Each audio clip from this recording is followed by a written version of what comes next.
Hi, I'm Andy Schmookler, the host of this podcast that goes by various names while I remain undecided. And I have the pleasure of doing this session with my beloved firstborn son, Aaron Schmookler, uh, who's a very creative and insightful guy with his own business about how to get uh, how businesses and organizations can get the best out of their people, and at the same time, the workers in those organizations are having the best possible experience. Is that a reasonable summary of what you do? Very reasonable. Yes. Okay, I always try to be reasonable, as you probably would Yeah. affirm, or at least I hope you would. Aaron has encouraged me to find ways of interacting with other people who've got other things to say besides what I got to say. And he's going to put me through some paces today where I will be asked to respond to things I have no idea exactly what I'm going to be responding to. But I'm very grateful for Aaron putting in the time and the effort to curate some things that he's going to throw me for what he described as my hot takes. I guess that's like food to go. But uh, Aaron, why don't you take us wherever you want to take us at this point? Sure. Well, I thought, why not bring you? I know that, for example, you've done radio shows where, a meeting of minds where you're looking for the common ground between us, and I thought, why not have you responding to somebody with whom I'm sure you disagree on a lot of fronts, somebody who is a very interesting thinker and a very interesting speaker, and someone who I think shares your value, if not in every case, the assessment of what is true, the value of truth. And I think of the stories that you've told me about your father, uh, Jacob Schmookler, whom I've never met. And the story in particular that I think of is that in World War II, he was an airplane inspector. You, I'm sure, can tell this story better. So why don't I give it to you? We'll assume there's a good reason for it.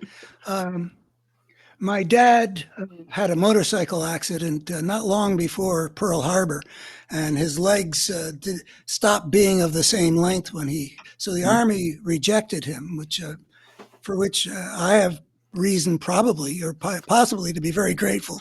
Um, he got a job inspecting airplanes being manufactured by Grumman in New Jersey for the U.S. Navy. And it was his job to go in to see what Grumman was producing and to make sure that they met all the specifications as they were required to do. And Grumman wasn't really wild about having him as an inspector because he was very particular about if this is the way it's supposed to be, then this is the way it's supposed to be. He wasn't right. willing to let things slide when American boys' lives were on the line. Well, And he wasn't willing to let things slide when I mowed the lawn either, and maybe missed a strip of grass, even though there were no American soldiers' lives on the line. well, I think you and I have in common with him that some people have really valued the fact that we are willing to tell the truth when it's uncomfortable. And we also have in common, perhaps with your father, that not everybody is happy with us in those circumstances. We have made Yeah. some real not friends because of that proclivity, which is a word that Jordan There's a Peterson uses a lot. Proclivity. There's a distinction that was made once to help me understand my um, sort of marginality in the world, despite reasons why you'd think it wouldn't be. Um, a distinction between the prophet and the priest. Hmm. The priest comforts people. The prophet challenges people. Yeah, discomfits people. Yeah, and people are fonder of the priest. Well, it's For interesting. It's interesting that you should bring up prophets because one of the things that I find interesting about Jordan Peterson, to whom you will be responding shortly, is that he tells some very interesting stories about prophets, like the prophet Jonah, and uh, well, Jordan Peterson has been a very controversial figure for saying things that I don't think are true, and I believe that he believes it. And so, even though it's cost him dearly, he has stuck with it, and that's one of the reasons that I thought, why don't we hear from Jordan? And I'm looking forward to hearing some of your thoughts about Jordan as well. Intro left me with a question about my job. You talked about my doing those radio shows where we're looking to for a meeting of minds. Yeah. My show was called A Meeting of Minds here in Virginia for 10 years, but it was also framed as a conversation conducted with mutual respect, but in genuine inquiry in the pursuit of the truth. Yeah. So my question to you is, are you asking me to find common ground with him? Like, oh, this is where I agree with this guy. Or are you asking me to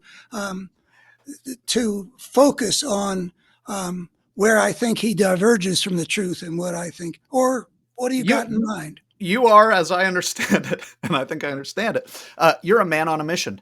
So whatever response furthers your mission, that's the one we should hear. That is a really fine answer. Proud of you, kid. All right. So, folks at home, we had a little bit of technical difficulty in advance of this. I was going to be pressing play on these videos and allowing my father, Andy, here to respond to what I was pressing play on. It didn't work out. There's something strange is going on, and we're not hearing the audio properly when we do it that way. So I've had you, Andy, cue it up to the point where I would have started us, and I'm going to have you start us instead of me. So we're going to start with Jordan Peterson and his conversation with comedian Andrew Schulz. So the guy in the Hawaiian shirt, he's a comedian. He's a comedian. Yeah, he may or may not be. I don't think he's going to be very funny. Oh, okay. But that's the one. All right. Do I press play with just the arrow on that screen there? Yeah, you just go ahead and press play. Well, maybe I should try it this way. That's the one. But the problem with, obviously there are certain problems with telling the truth all the time. Like sometimes the things that we feel are not acceptable, right? We might feel something that's not publicly acceptable. And I think that your workaround for that was, well, you don't have to say it out loud. You don't have to say out loud everything you feel. But if somebody's asking you something, like what if my friend is like, hey, how was my set? This is a person I love, a person I want to do better at comedy. Do I tell them that it sucked? That will be the best thing for them, maybe. Maybe they'll work harder on the jokes. Maybe they'll get better. Like, do I have a sit down with my mom and do I tell her that she's annoying me when she's calling and asking for help? I feel guilty that it's annoying. That's on me. So it's like, but you can have that conversation too, right? You can say, this is a good way of having a conversation with someone you love. It's like, it turns out that there's something you're doing that's bothering me.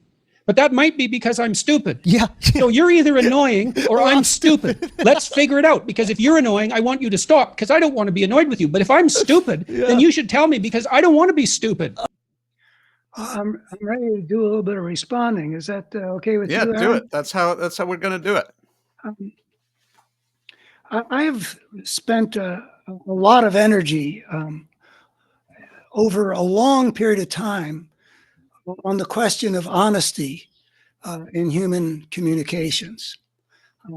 I was involved in the encounter group movement. I became a leader of encounter groups, and I became a trainer of encounter group leaders. And I believe very strongly in the mission of learning how to communicate so that people can develop richer, more successful, more fulfilling relationships. Encounter groups were places where the rules were you say what you feel and what you really think, and that's the permission. And the idea was then you go out into the world and you do that in your regular life. I learned that that's really an oversimplification. That it's very important how you communicate your truth. And that actually requires a fair amount of self-awareness. And at this point, I would say that there's something called nonviolent communication, pioneered by a guy named Rosenberg, about how you express truth, express yourself in a way that doesn't make demands, it makes requests, it doesn't make judgments, it reports facts, and it requires a lot of self-awareness.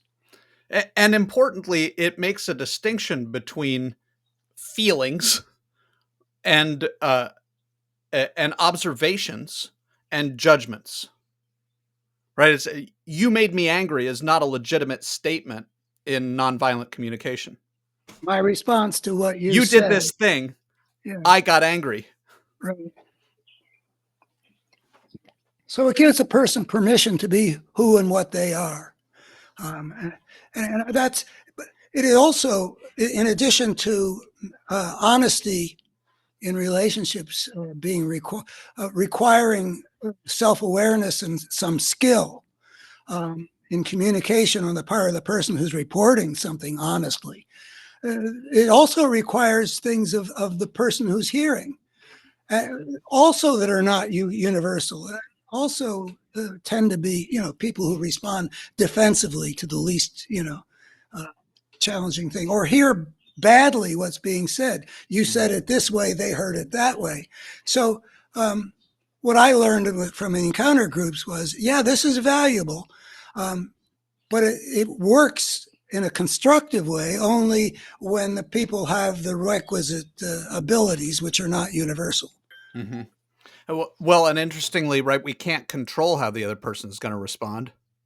No, but you can anticipate to some extent. I mean, one of the things about wisdom is to know the difference between the two. Right. There are people that I would never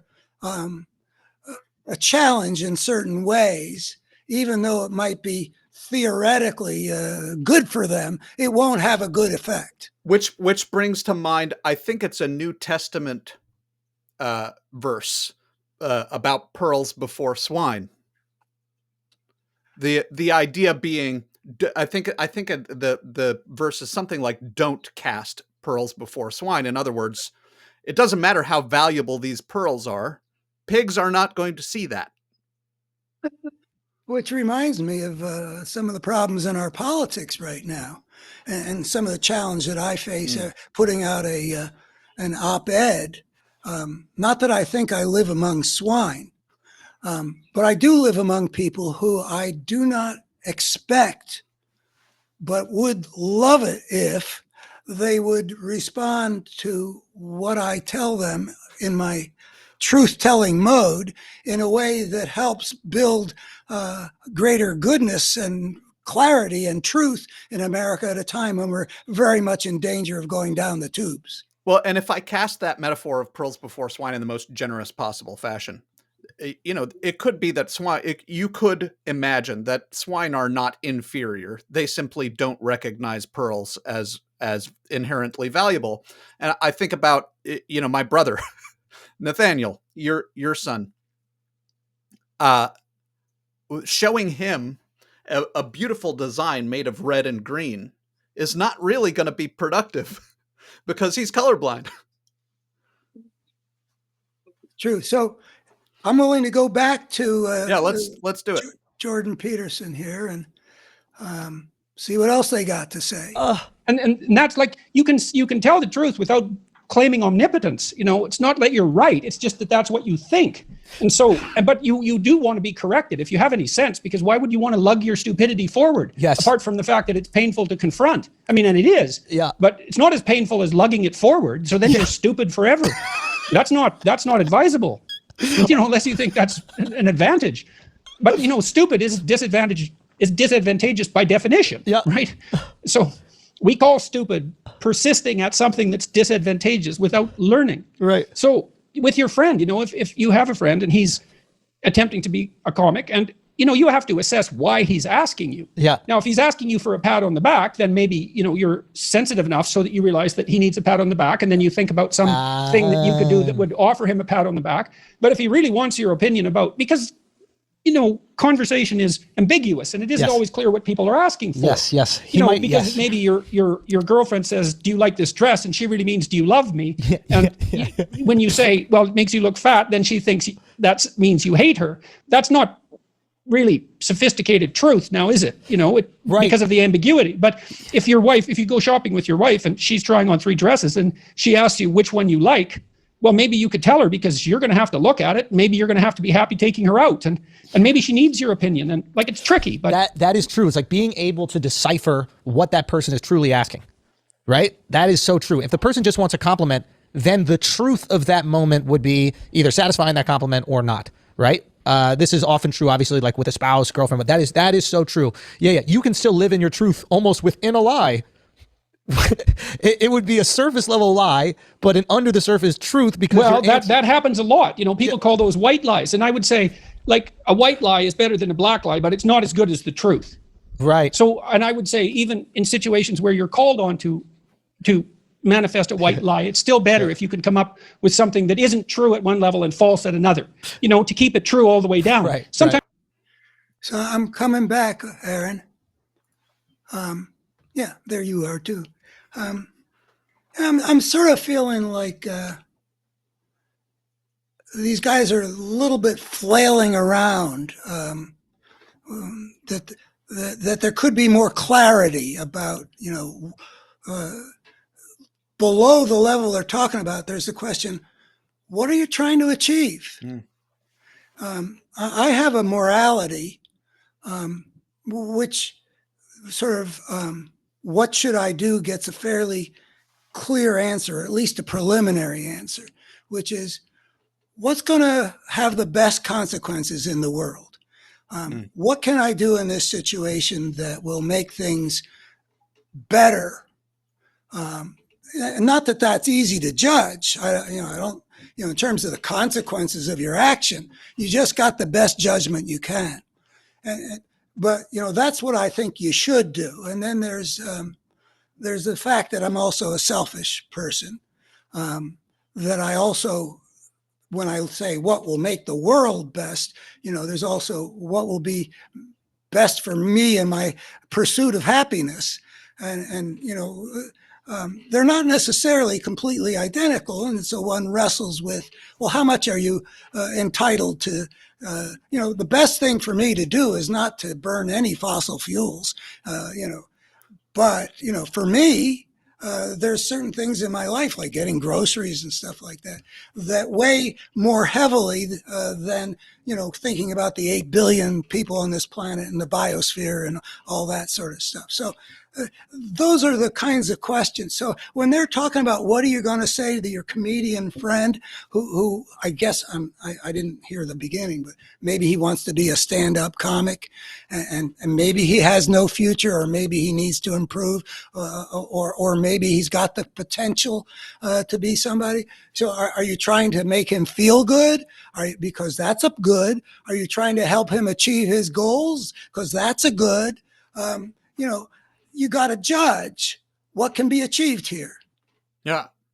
Well, I thought we might watch the rest of this video and have you respond to it. Some of what you just said says to me, let's jump tracks and head over to the other video, which doesn't include a comedian. And you're going to have to share that one anew. So share it anew. Yeah, you have to go back to click share screen at the bottom of Restream. Oh, share screen at the bottom of Restreams. Sorry, folks. Oh, here it says stop screen share. So if I click it, it'll stop. Yeah. Okay, so stop it and do it. Click it again. And choose. It's an adventure to tell the truth. Yeah. Okay. Oh no, nope. I clicked the wrong one. You did it wrong. Yep. I clapped, by the way, to make it easy for Clayton to see where on the audio wave where to do some trimming. Okay, all right. I'm queued up to the point you wanted. Are you ready for me to go? Let me clap. One of the things Dostoevsky pointed out in Notes from Underground, which is so bloody brilliant, he was criticizing the idea of materialist utopia.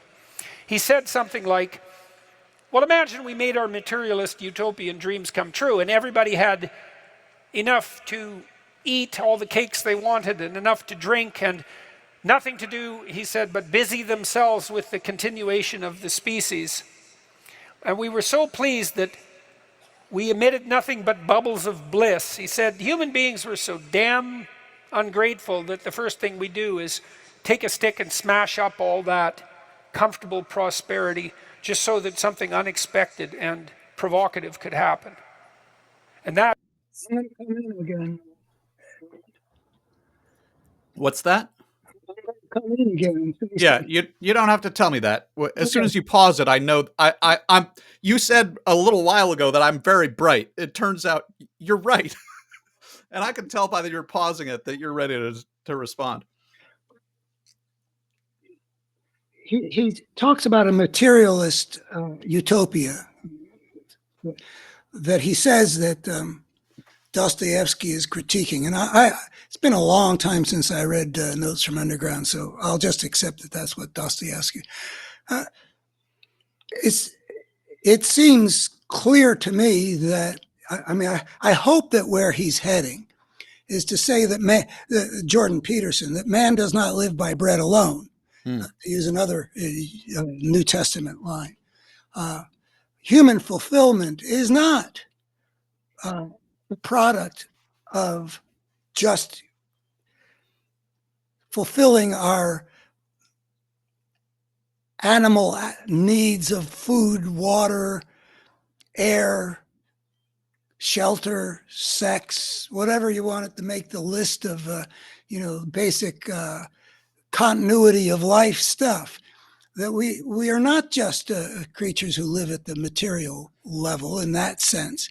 We're also creatures with a very rich consciousness and a whole lot of needs that relate to that consciousness, needs to understand, needs for some sense of spiritual vitality. So I'm certainly in agreement with him if that's where he's going, but it seems like it's what should I say? It's a straw man. I mean, who thinks that we are going to be satisfied with not having loving relationships, not having meaningful work? Well, I don't know anybody who thinks that. I'm not sure that that's what he's saying. We don't. That's wrong with the. I forget what the construct was. Materialist utopia. Right. So, and I think of, for example, there are multiple works of fiction, TV shows and movies that I have seen where some being is trying to keep this human content for some reason, like the Matrix, right? Neo is in the Matrix in a not real environment where if he were completely given all of the things he needs, including the kind of loving relationships that you're talking about, I think of another show, a show called Supernatural. The hero is put into a trance by a genie, where he's given his ex-girlfriend as a wife, and he has kids and all of this incredible, a meaningful job, lots of incredible things that make him completely all of his needs met. And it's because of the perfection that he is actually able to escape, because there's no struggle. So is the point you're making that among our needs are struggle or problems to solve, or right. having things perfect leaves, well, I can easily imagine that. I have an evolutionary view of things. We haven't had it perfect. So an appetite for challenges of some kind, like how do we get dinner? It may be more fulfilling for us evolutionarily to have some struggle. What's that? To have some struggle to get it. Yeah, to have to go out with your buddies and kill the antelope or whatever, I rather really than don't just like. have room service. I really don't like new age art, right? I don't like new age visual art. I don't like new age songs. I don't like new age poetry. There's no struggle in it. That it's boring. Well, here's again, to take things out of the sort of complexification and down into a sort of a simple mode. I think this works. We ask ourselves, well, what is the ideal? And I think a lot about what is the ideal. And the answer, I would say, in the context of this conversation, is to maximize the human experience of fulfillment. For each of us individually, and then collectively, humanity, and I don't stop with humanity. I don't know how far fulfillment goes. I know my cats experience things, and and very much in the terms of better and worse. And if they're purring, that's better than if they're in agony. So. What is it that leads to the maximal fulfillment of all those creatures for whom the better and the worse are real dimensions of their experience? That's the bottom line, as far as I'm concerned, about what are we trying to achieve. And if the idea is that in an ideal world, people would have the right amount of struggle, the amount of struggle that less than which you'd feel, what's it all about, Alfie? More than which you feel, this is painful and this is difficult, and I don't like having to, climb Mount Everest in a Speedo bathing suit, So that's the principle of what you're trying to get to, I think, if you think the way I do. Well, and I forget who it was who kind of did the groundbreaking work on flow state. Right. It's CZ Molly in the University of Chicago. Okay. Right. I don't know how to pronounce his name, but it's about 12 or 13 letters long. And this is a state that we find incredibly pleasurable, and we lose track of time, and we're incredibly productive and creative in the flow state. Yeah, I love it. And according to him, you reach flow state not in doing what you're totally capable of.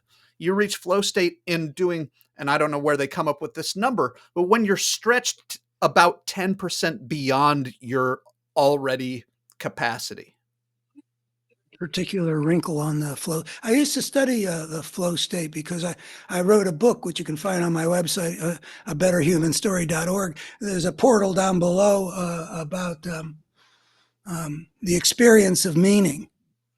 And flow state is a very meaningful dimension. I don't know that what to say about that extra 10%. I'm not aware that that's what my experience has been, but to me, it's not really a matter of how hard is it. It's a matter of, is it flowing? Am I seeing new things and making new connections and somehow having that aha feeling, or putting things together in a way that, oh, that's really nifty. Well, I think that requires, if you're putting something new together, well, that's beyond what you've already done, right? There's okay. It's related, I think, to the concept of as opposed to distress, the concept of eustress. That eustress is required for flow. Eustress, Y-O-U? No, E. I can't spell good, EU. Like utopia. Yeah. Actually, but that is without the E. But euphoria. Yes. Well, I don't. The idea of effort, like harder, I don't know. I mean, for example, I in my essay, one of the probably most spiritual vision that I ever articulated in spiritual terms on my website, it's called Our Pathways to Deep Meaning. I talk about the experience I had one day with a piece of music that I'd heard many times before. It was the opening movement to Beethoven's Seventh Symphony. And I'd heard it many times before. Beethoven's symphonies are, agreed to be a big deal, and I think they are a big deal. And Beethoven's Seventh Symphony was among the bigger deals to me. But on this particular occasion, and I don't know if this relates, I'm listening, but I'm having visions. I feel like Beethoven must have seen some version of this when he was composing this. And of this, it had to do with sort of a picture of winged majesty, like that, the horses in Fantasia. It just sort of showed up as a kind of magnificence. Was that a flow state? It was deeply meaningful. I felt like I was flowing with the music. I mean, Beethoven was taking me there, but it was the same music that hadn't brought me to that place before. So I don't know quite what to make of this 10% thing. Me neither. Should we go back to? Sure. Whoops. There we go. That's very smart. That's hearkening in some sense back to the story of the Garden of Eden and the proclivity of human beings to eat the forbidden fruit. It's like it isn't obvious at all that we want happiness. It isn't even obvious that we want absence of misery. What's really obvious is that we want an adventure, right? We want an adventure that's so I gotta come in here because I think we've just discovered why he's a conservative, and I'm not. Not that I don't have respect for some of their but the human proclivity to, what was it he said? Do the wrong thing? He said, eat the forbidden fruit. Yeah. That, from an evolutionary perspective, that's where the conservatives go wrong. That's why they end up at original sin. And I end up with what I've got as one of my major statements. I claim I can prove that the ugliness we see in human history is not human nature writ large. In the evolutionary perspective, our proclivity is to eat what kept our ancestors alive. Which includes, don't know what that thing does. I wonder. Well, the ones that weren't sufficiently cautious were not as successful at getting their DNA into the future. So there's some balance between experimentation and stick with what works. Which is a liberal and conservative balance as well. Say more about that. Well, conservative, not right wing as of today, but conservatism is about this works. Right? Yes. The most likely thing to get us to tomorrow is what got us to today. Very good statement. And I have a piece that I've written and I've actually did a video from. But you tell me it's okay to repeat myself, so it's hard for me to get that through my head. But anyway, it's about that creativity has a spiritual dimension. Sure. And I make the contrast between the habitual and the creative. And the value of the habitual is like what you were just saying. It worked. And in a world in which many are born and few successfully survive to reproduce, doing what works is a big deal, and the habitual is very valuable. But the trouble with the habitual is that even though you survive, it's deadening. If I listened every day to Beethoven's first movement of, I wouldn't see winged majesty past, Right. Yeah, and that's I think part of this 10%, right? That gets you, whether it's 10% or whatever, that gets you to the flow state, is that this is not the tried and true. This is not the well-worn path. This is new path. I suppose that the very openness to something new is a step that might be, part of that 10%. And I've listened to enough Jordan Peterson to suspect that though he says there is a human proclivity to eat the forbidden fruit, that is not necessarily a condemnation on his part of that proclivity. Interesting. Oh, do you feel like you could articulate what you think he would say about that? No. No. No. Well, we are the innovative species. Yeah. I mean, that is the route that we took well before civilization. We're we're not the only creatures that learn things after we're born. I mean, there are things out there that are evolved to just do things pretty mechanically, but we chose the path of culture, which means that we're continually needing or having a proclivity, because this was the means by which we were surviving. We make tools more than the chimpanzees would dip a little stick in the And termite. crows, amazingly. Yeah, and those are not nothing. But we made tools and we kept on going, and we tamed fire. It's not like human babies are born like if they're raised by wolves, like in Kipling. They would know how to control fire. Though in the Disney version of the Jungle Book, it seems like he did come up with that human innovation that took a few million years between the Lucy and being able to control fire.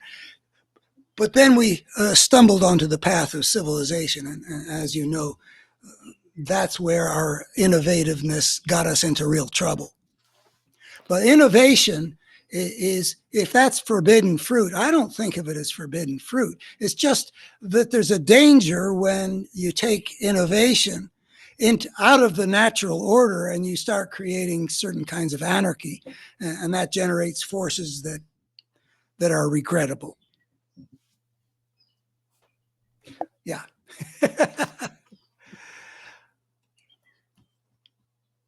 Compelling that it makes the misery of life not just justifiable, but worthwhile. You want to look back on your life, You want to look back on your life, and you know this to be true. You want to be able to say to yourself, even considering a month or a week or a series of days, you want to be able to say, that was really difficult, but you know what? It was worth it. And I think that's what you want from your life. It's something like, you know what, that was difficult, but it was worth it. And that meant that the adventure was so great that it justified the difficulties. And so then the question is, and here's the question, where do you find the great adventure of your life? Well, how about in truth? Well, why? Because you don't know what's going to happen if you tell the truth. It's a mystery. It's going to lay itself out for you. And so that's an adventure, because you literally do not know what's going to happen. You have to let go of knowing what's going to happen. Why did he make that move, Aaron? Why did he make that move at that point of, the why? Well, because the truth, you don't know what's going to happen. When do you know what's going to happen? So I was a little taken aback, but and the other thing I'll just say parenthetically is he talks about misery, and he talks about things being difficult, and I don't necessarily equate them. And when he says misery, again, there's a question of what's the ideal level. Yeah, I think he's really right on to something, that a life without difficulty doesn't necessarily get you to where you might ideally want to get to. We human beings often have to die to be reborn, to go to another New Testament thing. Us two non-Christians, I think we've got 3 of the New Testament lines out there already. But I think that we form in ways that are often less than ideal. And If we just go along comfortably, we will stick with that less than ideal thing, but if we're compelled to have an adventure, if we are compelled to break through or break out or break down, like people in AA who hit bottom, there is a value to getting remade in a better form, and that does sometimes take going through something that isn't just fun. Mm-hmm. Well, and I think there's a certain comfort in silence, and there's a certain comfort in telling people what you think they want to hear. It feels, whether true or not, it feels safe.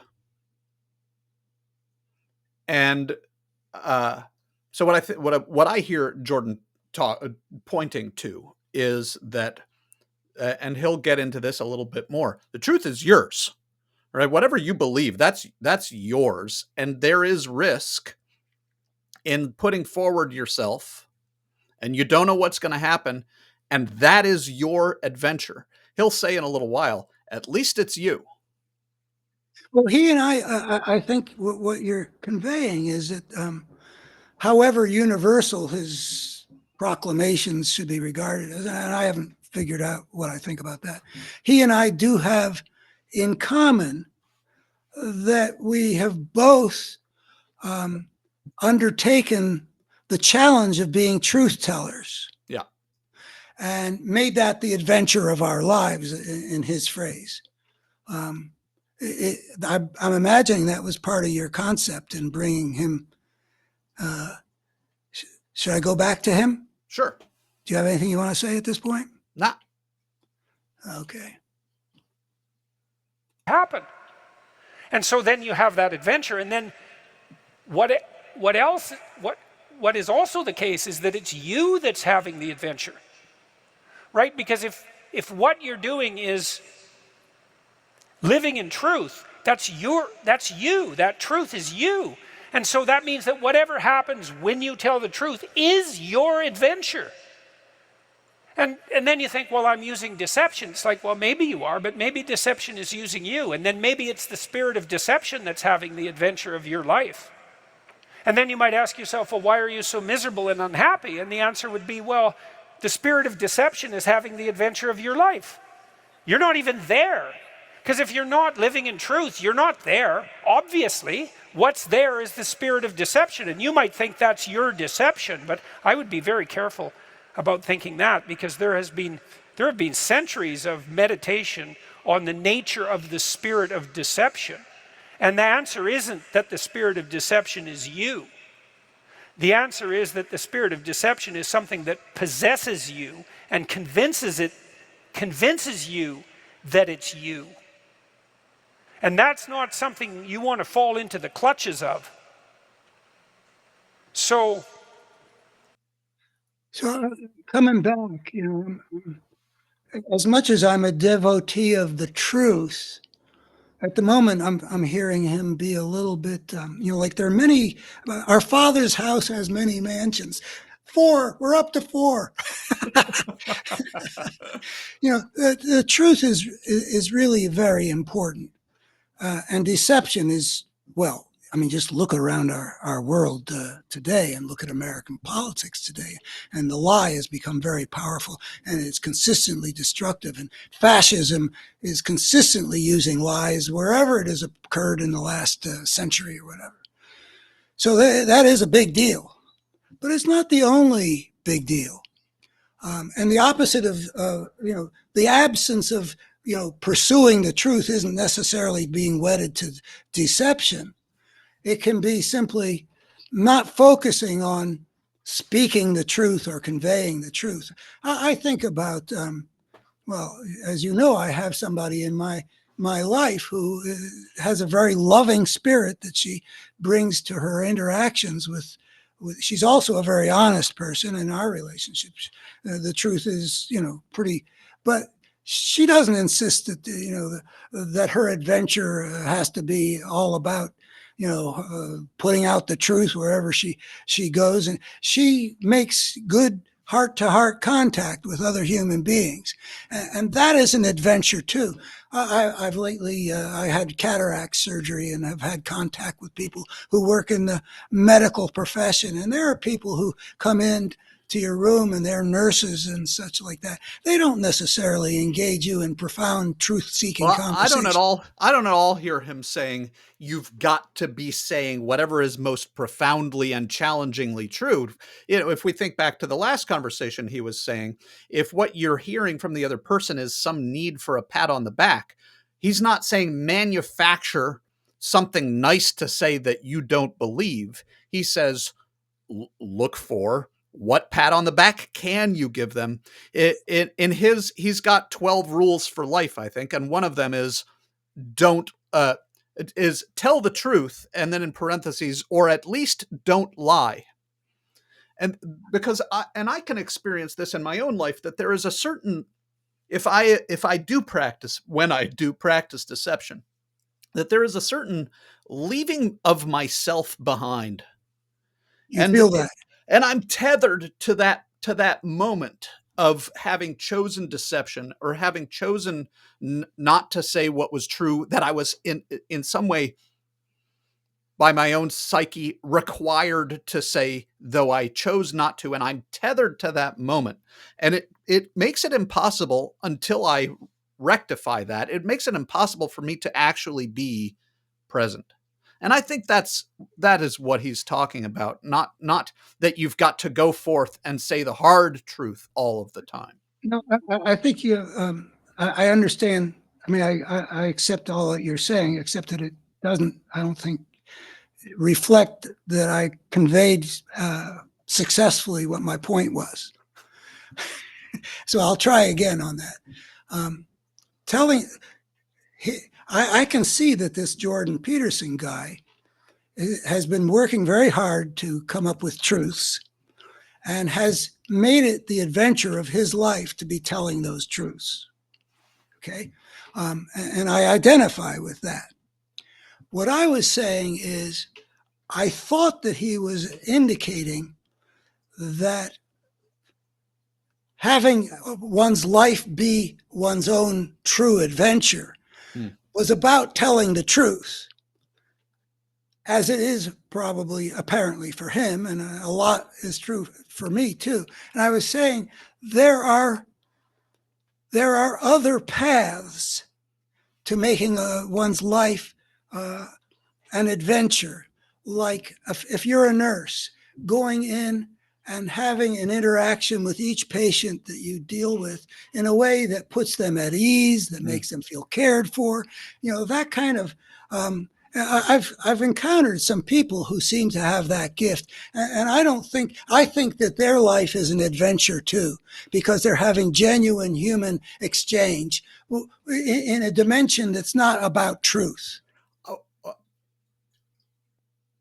You did use the word genuine. And I think there is an adventure in being genuine in that way, truthfully. As a theater director, that I was a theater director in a past life. I want to see truth on stage. You're an actor. I understand there is artifice here.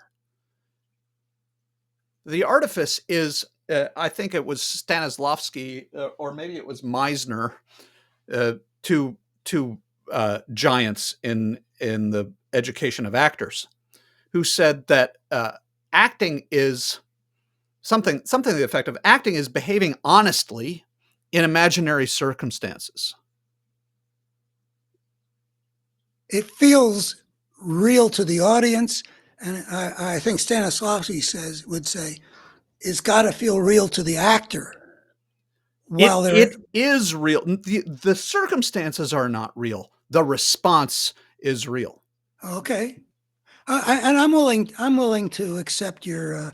And so when you talk about April and the connections that she's making, it's genuine. She is truly connecting with people, and we have also. I mean, I think you and I and everybody who may be watching have experienced people who will go through the motions that look like connection, and it feels flat.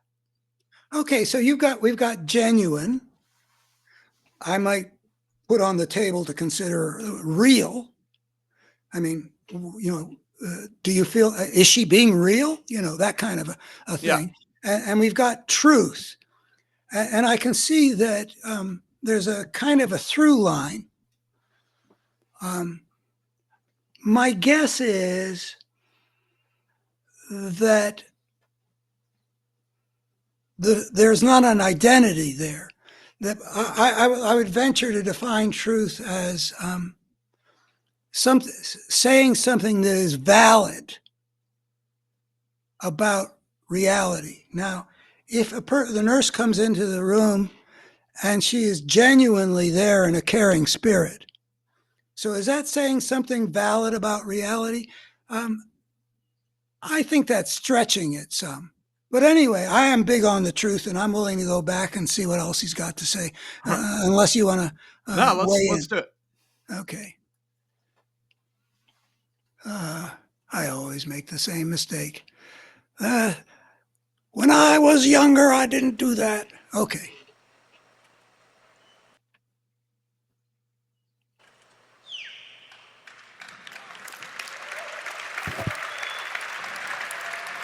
So now you have to tell me the question again. I'm certain you answered it. This was about teenagers.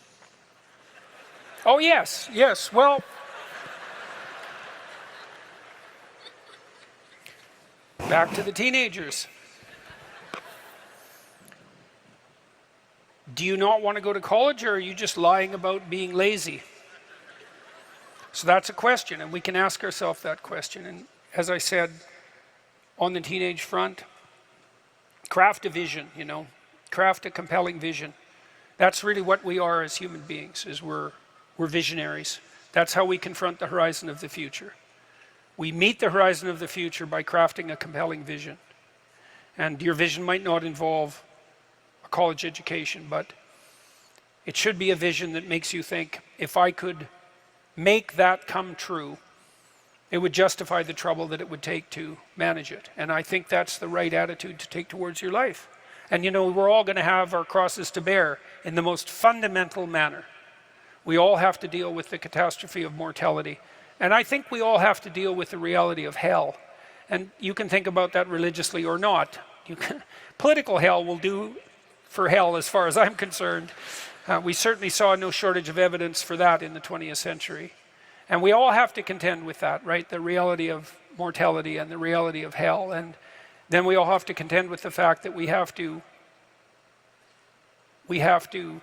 develop a vision for our life that is so compelling that it justifies those bitter realities. Come back here. The reality of hell. Interesting. I mean, he alludes to, well, I assume part of what he had in mind was pointing to Nazi Germany. He said in the past century we've seen it. It could be he's thinking about Stalinist Russia. I would venture to say he's also talking about the present, and from what I've seen of him in the past as well. Would he and I agree about what's No.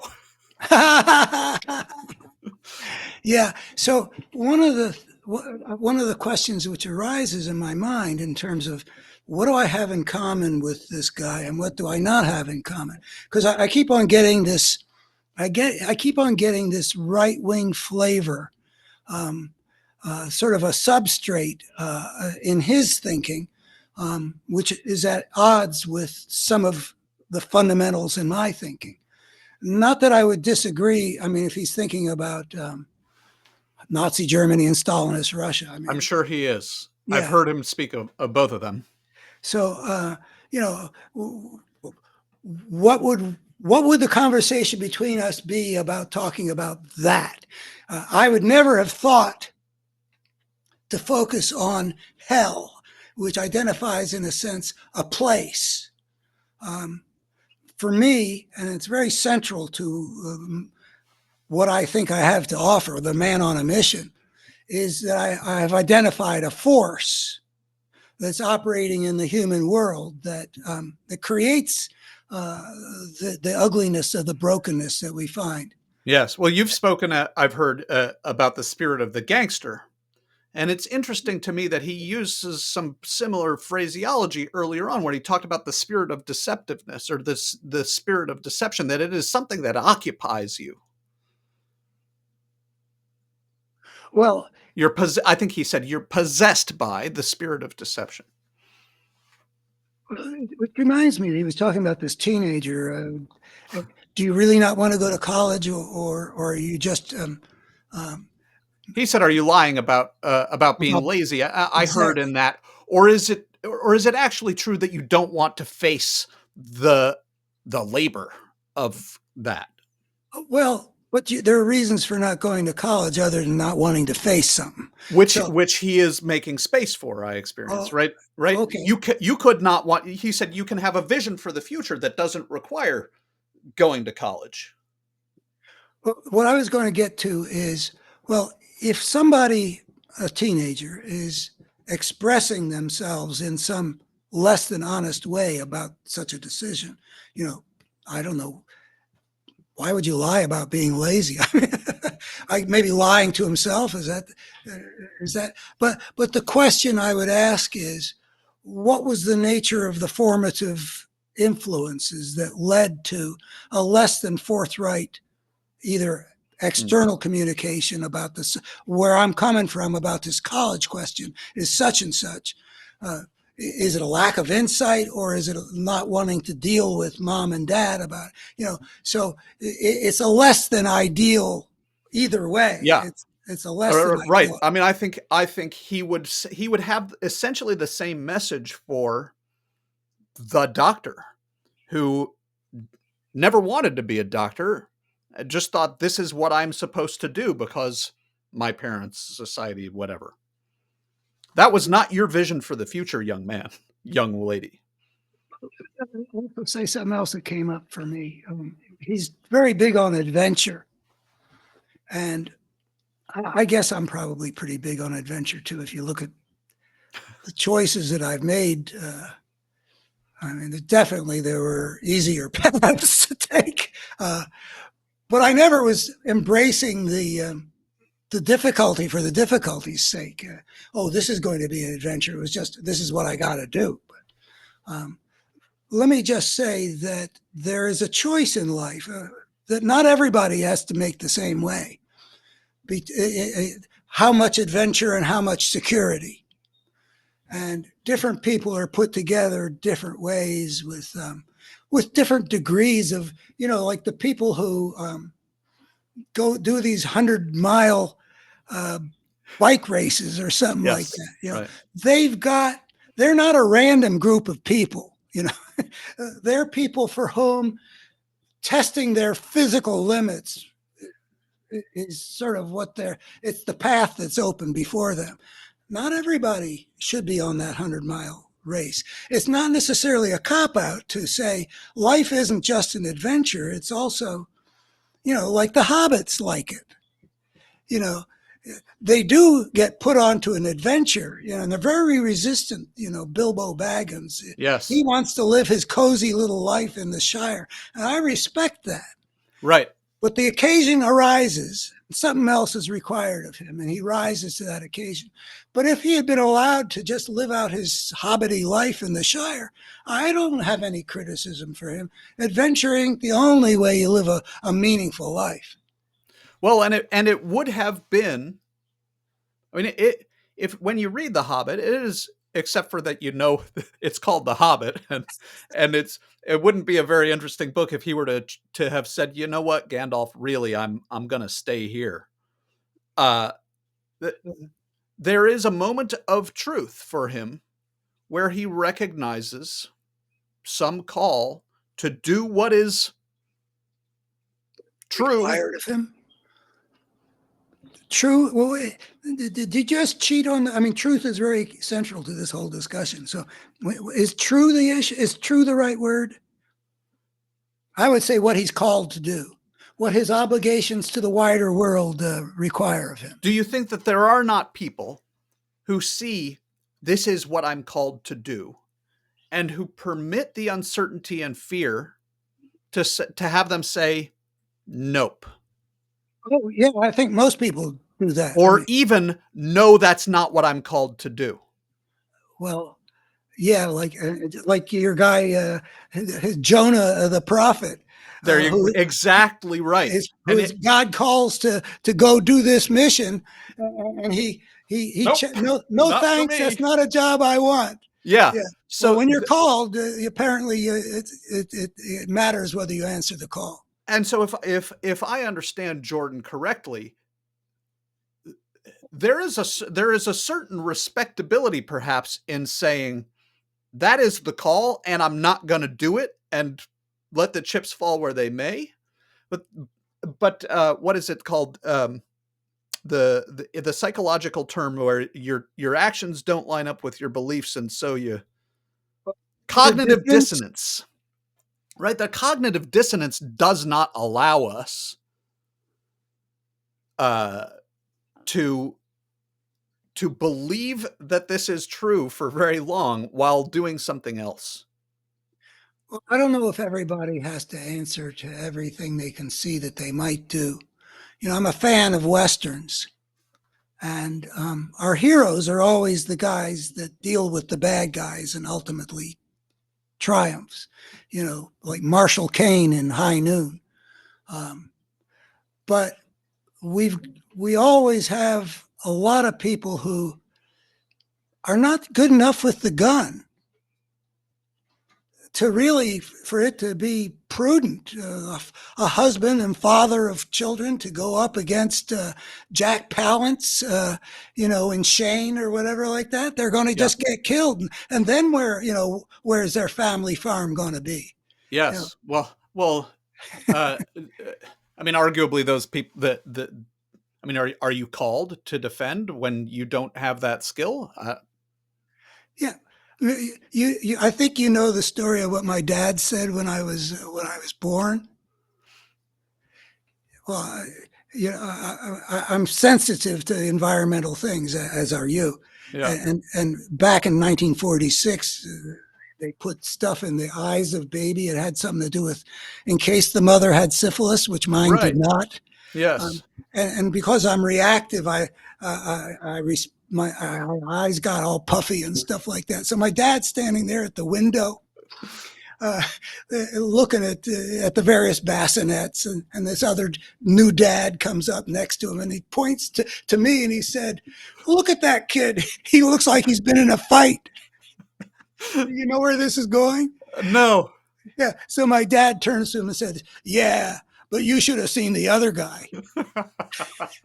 So, and then when I got the idea for the parable of the tribes, which is in 1970, that was an era of my life when I was really geared to take on the world um, in ways that turned out to be um, very productive, very challenging for a long time. But there was I was hiking in the California uh, hills with a guy that I was working with for a publisher, and he took a picture. That picture of me, I call my David about to go fight Goliath picture. So my mom said about me when I was little and jumping out of windows and stuff like that, I had to teach you fear. Hmm. Well, she's very successful because I definitely, especially these days, at 78, you're looking like what he said, you're looking at that mortality thing. But the bigger experience of fear that I have is what's happening to our country and what's threatened. So I would like to have learned the lesson of fear less, but people are very different in that respect, and I think people need to find their own paths. Um, the Hobbit in the Shire is a perfectly legitimate way of living a life. Um, it's safe, it's comfortable, it's real, and it might be appropriate. Right. And had the wizard and the dwarves not shown up, if the invitation had not occurred, and if he had been a different hobbit, then Bilbo would have stuck around and lived that life. Yeah. I want to ask you if you had anything to say about the hell. I mean, I say force of brokenness or evil, I'm happy to say. Yeah. That's a whole nother conversation in a way. But am I on to something about that he chooses hell? I feel like hell has got a really bad reputation in my mind Yeah. because it's been used not so much to make people good, But to make but them to frighten compliant. them, but Yes. to control them, to make them. I mean, I've read enough literature from the Irish and from the Russians, and that I'm not really happy that the idea of hell is playing the role it was playing in Western culture. So, am I onto something here, or is this a phony issue? Well, I don't know for sure what Jordan is gonna or has to say about hell. I can tell you kind of how I hear it. Like if I hear it listening for what is true here. I talked about when I practice deception, there is a way that I leave myself behind, and then I'm connected forever until I rectify it to that moment, and I'm prohibited by that from being fully present. There's a certain hell in living that way. That hell is a place here on earth that where we are torn. Yeah, you might say, people have their own inner hell or something like Yes. that. But, I just don't, I never, ever, ever use that word. And I use the word evil and a force of evil, force of Right. brokenness, force of destruction, Well, all in.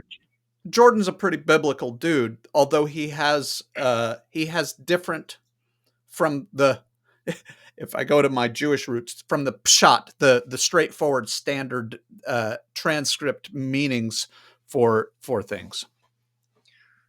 Well, one of the things about, I mean, I love the Old Testament and recommend the book, The Beginnings of Wisdom, which is all about the book of Genesis. Marvelous book. But one of the things about the Bible is that I feel that a proper understanding requires us to reconceive. I don't imagine that he's reconceived it, but I don't know him well enough. Is that if we go to when God looks down and he sees how the world is, and we're in the time of Noah, and he repents, God himself, though omniscient, omnipotent, apparently he's done something that he wishes he hadn't. So forget the contradictions. He's disgusted by what he sees.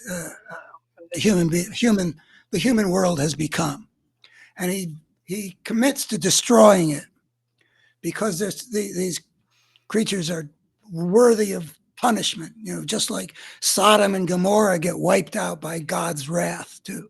It's a very blame the victim way of looking at things, and I don't fault people for doing that. I mean, I had the advantage of being, however many thousand years later, with an evolutionary view, to be able to see that we are indeed the victims of what we unleashed by becoming the first creatures to step across the reason the world around Noah was so ugly is that would inevitably happen if a creature, not necessarily specially created on the sixth day, but nonetheless emerges in some kind of a special role, because nothing else had ever done the stuff that this creature was doing, creating all that culture, and then taking culture to the next level of extricating itself from the niche in which it evolved biologically.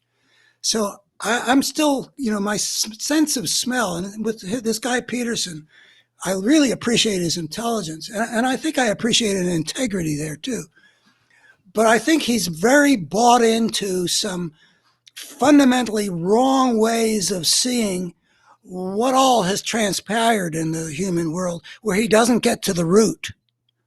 I think he looks at the human world and he sees what God saw in that chapter in Genesis when he says, these guys deserve to be killed with the flood I'm going to bring, rather than, I've created a creature who's got the creative intelligence to break out of the order that 3.5 billion years of evolution have created and plunge into a disorder that's going to be very destructive until it's brought under control.